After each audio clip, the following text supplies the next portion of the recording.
মুশিমুশি মিনাসান খুন্নিচুয়া, আশা করি সবাই ভালো আছো। তো আমাকে অনেক ভাই জিজ্ঞেস করে এবং কমেন্টে প্রশ্ন করে যে ভাই এসএসডব্লিউ বিষয় যাওয়ার জন্য মাধ্যম কী। তো আপনাদের এসএসডব্লিউ বিষয় যদি আপনাদেরকে যেতে চান অথবা যারা যেতে ইচ্ছুক, সর্বপ্রথম আগে আপনাদেরকে বাংলাদেশ থেকে ন্যূনতম আপনাদেরকে ক্লাস 10 অর্থাৎ এসএসসি পাস করতে হবে। এসএসসি পাসের সার্টিফিকেট মাস্ট বি লাগবে আপনাদের। যদি আরও উপরে থাকে তাহলে তো বেস্টে হয়।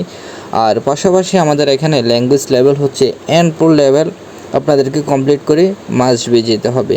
আপনাদের যদি N4 লেভেল যদি কমপ্লিট থাকে তাহলে আপনারা এসএসডব্লিউ বিষয়ের জন্য আবেদন করতে পারবেন। পরবর্তীতে আপনারা স্কিলের উপরে ওইখানে আপনাদেরকে বিভিন্ন ক্যাটাগরির পরীক্ষা নেওয়া হবে। আর আপনাদেরকে অবশ্যই আপনাদের যে ব্যাংকের স্টেটমেন্ট দিবেন এটা ফেক না দিয়ে আপনাদের নিজেদের যদি স্টেটমেন্টটা দেন তাহলে এটা খুবই বেস্ট হবে। কারণ জাপানিরা ফেক যে কোনো কিছুই অ্যালাউ করে না তারা, কারণ ওইখানে যদি আপনারা যদি একবার যদি রিজেক্ট খান দ্বিতীয়বার যাওয়ার সম্ভাবনা খুবই কমে যায়। তো মিনাসান, ধন্যবাদ সবাইকে, সায়োনারা।